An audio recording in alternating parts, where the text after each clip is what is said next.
భక్తులకి ఎలాంటి ఇబ్బందులు లేకుండా దర్శనం చేయించే బాధ్యత, అలాంటి ఏర్పాట్లు చేయాల్సిన బాధ్యత వీళ్ళ మీద ఉంది. అది కూడా చేయాలని కూడా నేను చాలా స్పష్టంగా చెప్తున్నా. ఇప్పుడు నేను ఇక్కడికి వచ్చినప్పుడు కొన్ని నిర్ణయాలు కూడా తీసుకున్నాను. ఆ నిర్ణయాల్లో మీరు చూస్తే 6 మంది చనిపోయారు.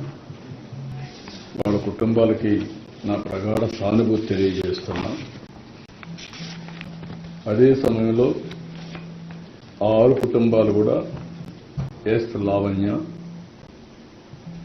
విశాఖపట్నం, శాంతి విశాఖపట్నం, బుద్దేటి నాయుడు బాబు నర్సీపట్నం, రజని విశాఖపట్నం, నిర్మల తమిళనాడు స్టేట్ కోయంబత్తూర్, అదే మరిగా మల్లిగా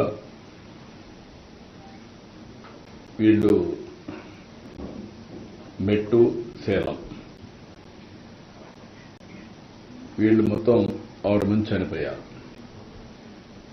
వాళ్ళ కుటుంబాలకి నా ప్రగాఢ సానుభూతి తెలియజేసుకుంటూ వాళ్ళ ఆత్మకు శాంతి కలగాలని భగవంతుడిని ప్రార్థిస్తూ ఆ కుటుంబాలకు ఒక్కొక్కరికి 25 లక్షల రూపాయలు ఇమ్మీడియట్గా ఆర్థిక సహాయం టీటీడీ ద్వారా ఇస్తాం.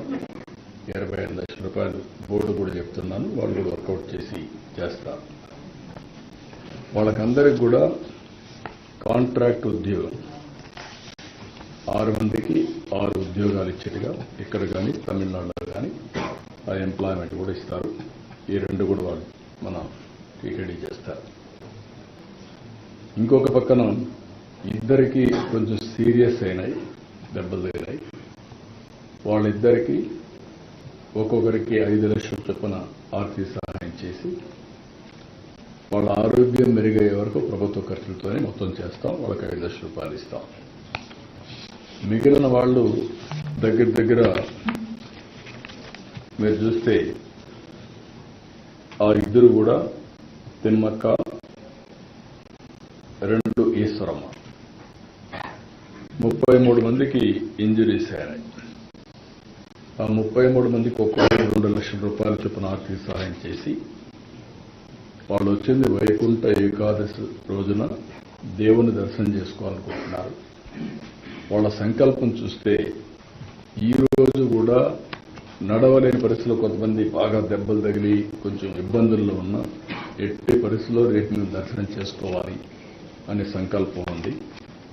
వాళ్ళ సంకల్పాన్ని నెరవేర్చడం కోసం ఆ 33 మందిని ఈ ఇద్దరిని దర్శనానికి ఏర్పాటు చేసుకున్నాం. రేపు ప్రత్యేకంగా వాళ్ళకి దర్శనం ఏర్పాటు చేసి మనమే డబ్బులు ఖర్చు పెట్టి వాళ్ళ ఊర్లో వాళ్ళని చేర్చే బాధ్యత కూడా తీసుకుంటాం. అంతలోపల ఇవన్నీ కూడా ఫార్మాలిటీస్ అన్ని కంప్లీట్ చేస్తాం. ఇంకొక పక్కన ఇలాంటి సంఘటన జరిగినప్పుడు అడ్మినిస్ట్రేషన్ కూడా చాలా అప్రమత్తంగా ఉండాలి. ఇంకా మానిటరింగ్ మెకానిజమ్స్ కూడా పర్ఫెక్ట్గా ఉండాలి. నాకు అందులో కొన్ని లూప్ హోల్స్ కానీ లీకేజెస్ కానీ కనపడొస్తున్నాయి. అందుకే అక్కడ ఉండే ఆఫీసర్ ఎవరైతే ఉన్నారో డిఎస్పీ రమణ కుమార్ అయితే బాధ్యత లేకుండా పనిచేశారు. అదే మరిగా అరుణాథ్ రెడ్డి డైరెక్టర్ గోశాల, ఒకరు పోలీస్, ఒకరు అడ్మినిస్ట్రేషన్ పెడితే ఇద్దరు జరిగే అది జరగకుండా కాపాడవలసిన బాధ్యత వీళ్ళపైన ఉంది. జవాబుదారీతనంతో ఉండాలి, పనిచేయాలి. ఇద్దరు పనిచేయలేదు, ఇద్దరిని సస్పెండ్ చేస్తున్నాం. ఎవరైతే ఆఫీసర్స్గా ఉండి ఎస్పీ సుబ్బరాయుడు గారు కానీ, ఏఈఓ గౌతమి కానీ, సివిఎస్ఓ శ్రీధర్ ముగ్గురిని తక్షణమే ట్రాన్స్ఫర్ చేస్తున్నాం. మనమంతా బాధ్యతతో ప్రవర్తించవలసిన వ్యక్తులు. మన వల్ల ఇలాంటి జరిగినప్పుడు వీళ్ళు కూడా బాధ్యత తీసుకోవాల్సిన అవసరం ఉంది. అది కూడా వాళ్ళకి ఇది చేస్తాం. ఇది అయిన తర్వాత ఒక జ్యుడిషియల్ ఎంక్వైరీ కూడా వేస్తున్నాం. వాస్తవాలన్నీ అధ్యయనం చేసి నాకు గవర్నమెంట్కి రిపోర్ట్ ఇస్తారు.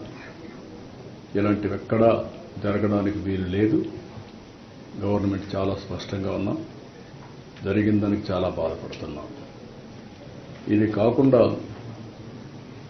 ఇటు చైర్మన్ కానీ ఇంకొక పక్క ఎగ్జిక్యూటివ్ ఆఫీసర్ కానీ మేనేజ్మెంట్ అండ్ ఆల్సో ఎగ్జిక్యూటివ్స్ ఇంకా సమన్వయంతో పనిచేయాల్సిన అవసరం ఉంది.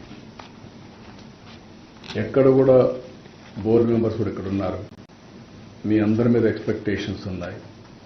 నేను చాలాసార్లు చెప్తున్నాను, మీ యొక్క వ్యక్తిగతమైనటువంటి ఆలోచన విధానాలు దేవునికి అప్రతిష్ట తెచ్చే పరిస్థితి వస్తే అందరం కరెక్ట్ చేసుకోవాల్సిందే. ఓసారి దేవుని మీద భక్తి ఉంటుంది, మనం చేసే పనులు మాత్రం ఓసారి ఉత్సాహంతో కాదని లేక కొన్ని చేసే పరిస్థితి వస్తుంది. అలాంటి చేయకుండా దేవుని పవిత్రతకు దెబ్బ లేకుండా చేసే బాధ్యత మీ అందరిపైన ఉంది. మీకు మనస్సాక్షి ఉంది. ఆ మనస్సాక్షిగా పనిచేయండి. అందరూ కలిసి అవసరమైతే మీరందరూ కూడా ఇన్వాల్వ్ అయ్యి ఒక్కొక్కరు ఒక బాధ్యత తీసుకొని ఒక సేవకులుగా మీరు సేవ చేయండి. పెత్తందారులుగా మీరు వచ్చి దేవుని దగ్గర చేస్తే మాత్రం చాలా చెడ్డ పేరు వస్తుంది. ఈ విషయాన్ని కూడా గుర్తుపెట్టుకోవాల్సిన అవసరం ఉంది. ఇవన్నీ నేను ఈరోజు చూసిన తర్వాత నా అబ్జర్వేషన్స్ ఇవి. దీని మీద చాలా స్పష్టంగా మరొక్కసారి ఇక్కడుండే అందరికీ విజ్ఞప్తి చేస్తూ ఈ పవిత్రతను కాపాడతామని భారతదేశంలోని ప్రజలందరికీ విజ్ఞప్తి చేస్తూ రాష్ట్ర ప్రజానికానికి విజ్ఞప్తి చేస్తూ సెలవు తీసుకుంటున్నా. అందరికీ నమస్కారం.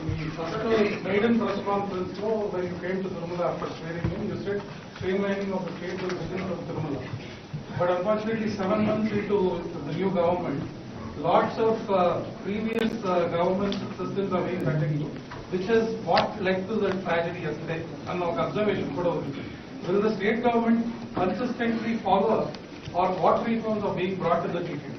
Because that is what is your dream, sir. Once again, you have reiterated that. No, నేను ఎవరిని బ్లేమ్ చేయడం కాదు. 45 సంవత్సరాలుగా నేను రాజకీయాల్లో ఉన్నాను. తెలుగుదేశం పార్టీని అధికారంలో 23 సంవత్సరాలు ఉన్నాను.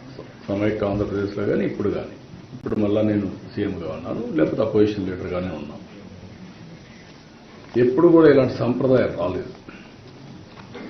నేను కూడా మిస్ అయ్యాను. తిరుపతిలో టోకన్స్ ఇస్తున్నారు అనేది నాకు తెలియదు. అంటే విన్నాం కానీ మర్చిపోయాం.